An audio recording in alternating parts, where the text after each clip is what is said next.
Hi friends, ఈ వీడియోలో మనం క్యాలీఫ్లవర్ ఫ్రై టేస్టీగా ఎలా ప్రిపేర్ చేసుకోవాలో చూసేద్దాం. అయితే క్యాలీఫ్లవర్ అనంగానే మనకి జనరల్‌గా క్యాలీఫ్లవర్ ఇగురు కర్రీ ప్రిపేర్ చేసుకుంటూ ఉంటాం. అలానే క్యాలీఫ్లవర్ 65 ప్రిపేర్ చేసుకుంటూ ఉంటాం. అయితే ఒకసారి కొత్తగా ఈ ప్రాసెస్ ట్రై చేసి చూడండి. తక్కువ ఆయిల్‌తో టేస్టీగా చాలా బావుంటుంది. అయితే క్యాలీఫ్లవర్ అంటే ఎంతమందికి ఇష్టం? కామెంట్ చేయండి. నాకు తెలిసి క్యాలీఫ్లవర్ అంటే ఇష్టం లేని వాళ్ళు ఎవ్వరు ఉండరు అని నేను అనుకుంటున్నాను. ఎవరైనా ఉంటే కామెంట్ చేయండి.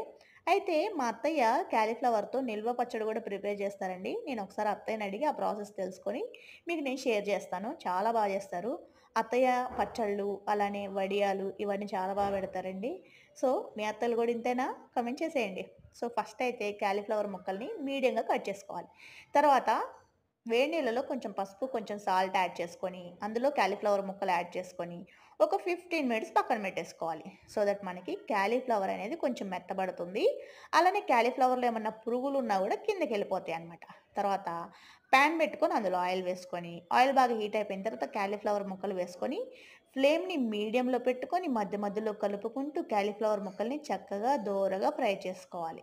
సో, క్యాలీఫ్లవర్ ముక్కలు దోరగా ఫ్రై అయిపోయిన తర్వాత పక్కన పెట్టేసుకొని, అదే ఆయిల్‌లో ఉల్లిపాయ ముక్కలు, పచ్చిమిర్చి ముక్కలు, కొంచెం పసుపు, కొంచెం సాల్ట్, అలానే కరివేపాకు యాడ్ చేసుకొని దోరగా ఫ్రై చేసుకోవాలి. సో, ఫ్లేమ్‌ని మీడియంలో పెట్టుకొని మధ్య మధ్యలో కలుపుకుంటూ ఉల్లిపాయలను కూడా చక్కగా దోరగా ఫ్రై చేసుకోండి. సో, ఈ క్యాలీఫ్లవర్ వేడి వేడి అన్నంలో వేసుకొని తింటే చాలా బావుంటుంది. అలానే పప్పుచారులోకి సైడ్ డిష్‌గా బావుంటుంది. అంతెందుకండి, చపాతీల్లో కూడా చాలా బావుంటుంది. ఖచ్చితంగా ట్రై చేసి నాకు కామెంట్ చేయండి. ఈ ప్రాసెస్ నచ్చితే ఒక లైక్ చేసి సబ్స్క్రైబ్ చేసుకోవచ్చు కదా!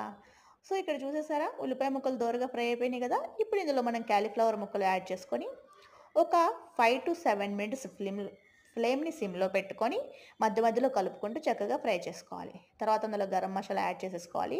ఇప్పుడైతే వెల్లుల్లి కారం రెడీ చేసేసుకోవాలి. వెల్లుల్లి రెబ్బలు, కొంచెం సాల్ట్, కొంచెం కారం యాడ్ చేసుకొని గ్రైండ్ చేసేసుకొని, సో, మనం క్యాలీఫ్లవర్‌లో ఆ కారం యాడ్ చేసేసుకొని ఫ్లేమ్‌ని సిమ్‌లో పెట్టుకొని ఒక 5 మినిట్స్ కలుపుకుంటూ కారం చక్కగా ఫ్రై అయ్యేంత వరకు ఫ్రై చేసుకోవాలనమాట.